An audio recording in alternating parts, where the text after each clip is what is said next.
యేసుక్రీస్తు ప్రభు వారు దేవుని కుమారుడని ఒప్పుకున్నప్పుడు మాత్రమే దేవుడు, తండ్రి అయిన దేవుడు మనలో ఉంటాడు, మనము దేవుని యందు ఉంటామని వాక్యం అంటూ ఉన్నది.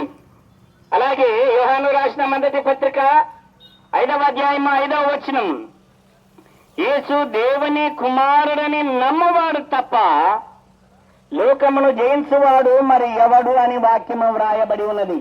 ప్రియులారా, యేసుక్రీస్తు ప్రభు వారు భూమి మీద జీవించిన రోజుల్లో లోకములో మీకు శ్రమ, ఆయనను ధైర్యము తెచ్చుకొనుడి, నేను లోకమును జయించి ఉన్నాను అన్నాడు.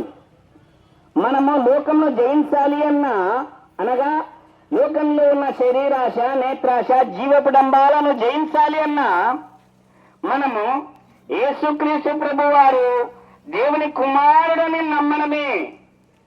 యేసుక్రీస్తు దేవుని కుమారుడని నమ్మడము వల్ల కలిగే లాభం లోకమును జయించగలం. అదే వాక్యం అంటూ ఉన్నది. గనుక ప్రియమైన దేవుని జనాంగమా గమనించండి, మనము నిత్య జీవం మనకు కావాలి అంటే తండ్రి అయిన దేవుని గురించి తెలుసుకోవాలి. ఆయన కుమారుడైన యేసుక్రీస్తు ప్రభు వారు దేవుని కుమారుడని విశ్వసించాలి.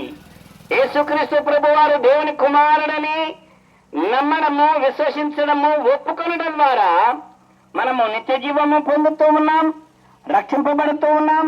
అలాగే లోకాశలను జయించగలము అని వాక్యం అంటూ ఉన్నది. కనుక యేసుక్రీస్తుని గురించి ఏమనుకుంటున్నావో నిన్ను నువ్వు పరిశీలించుకో, పరీక్షించుకో.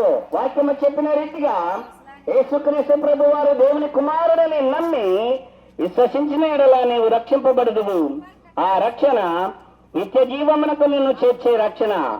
దేవుడు అట్టి కృప నిన్న మీకందరికీ దయచేయును గాక.